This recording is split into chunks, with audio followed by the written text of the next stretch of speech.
Good evening, ladies and gentlemen.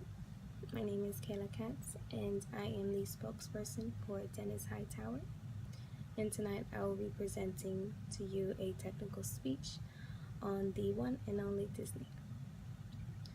We are taught the wonders of Disney at a very young age.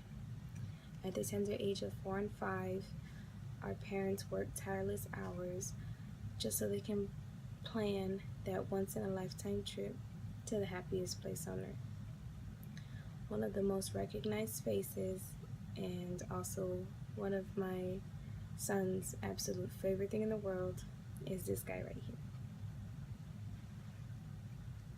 Mickey Mouse. Now, this is the face of majority of the Disney products.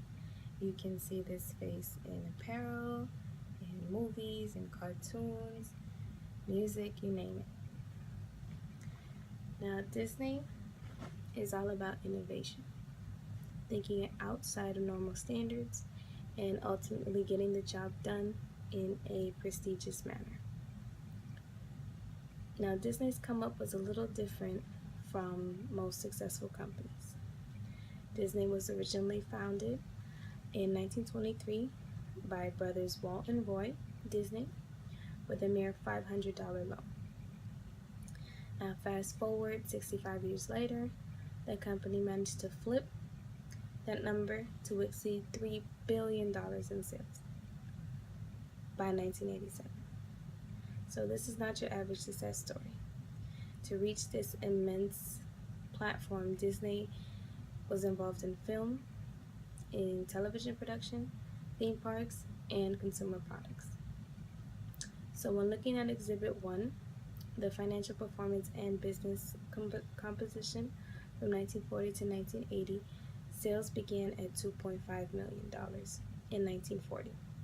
It later increased to 7.3 in 1950, to 46.4 in 1960, to 167 million in 1970, and finally to 915 million in 1980.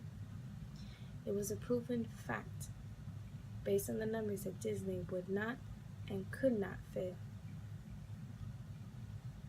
So Disney management foresaw enormous growth opportunities opening in Europe during the 1990s or pre-1990s. Like they foresaw it. This was due to the fact that European community was moving towards market harmonization, and they saw that they were willing to cooperate across the country, and it was literally at an all-time high. So to take advantage of that opportunity, especially that marketing opportunity in Europe, Disney management came to the conclusion that a European headquarters for Disney consumer products needed to be established in Paris and in the heart of Paris. So the bar was already raised. Disney's numbers increased literally by the millions. So whoever was to come in to take that DCP position needed to keep that success rate at a steady incline. Ironically enough, Disney recruited the recruiter. As head of a search firm called Russell Reynolds, Dennis Hightower was put in charge to find the next European VP. But after spending about 3 weeks with Boyd Bowe, who was the president of consumer products, Bowe began to trust him and felt that he indeed was in fact the perfect candidate. So fast forward a little bit, Dennis Hightower was appointed VP for DCP Europe in June of 1987.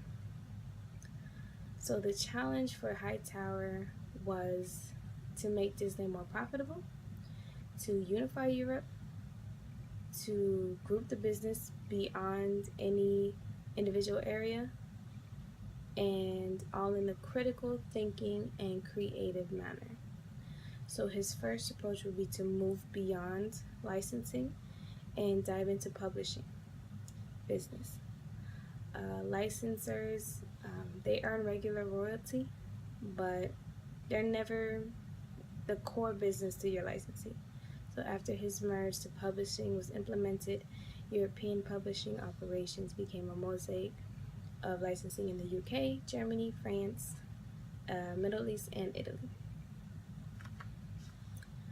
So Hightower took his leadership skills on full view when he told his country manager to only worry about the revenue production side of the business, and that he will worry about the back office. So he will do the dirty work on the back, you just focus on the money on the front.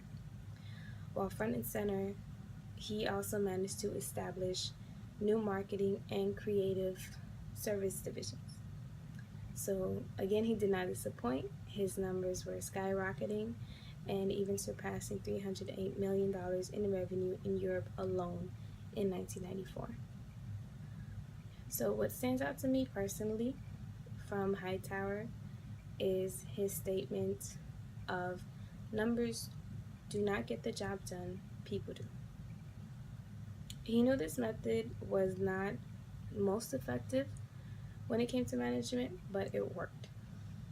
He stated that by following this concept, he knew who to push, he knew who to pull back, when to push, when to push back, and how to push back. So this, combined with his strategic and professional background, plus his motivation to keep moving forward and beating all odds by demolishing barriers, is what to this day led Disney to its ultimate success. So I feel like despite of him being the recruiter, he was the perfect candidate. He literally molded his vision and just skyrocketed his numbers by believing in himself. He had a vision, he had strategic background, he had the strategic background, he had marketing knowledge, he was very knowledgeable, but ultimately he didn't give up, and he continued to break barriers by following what he believed in, and ultimately that's admirable. And to this day, you can see Disney's success is still on the rise. Thank you.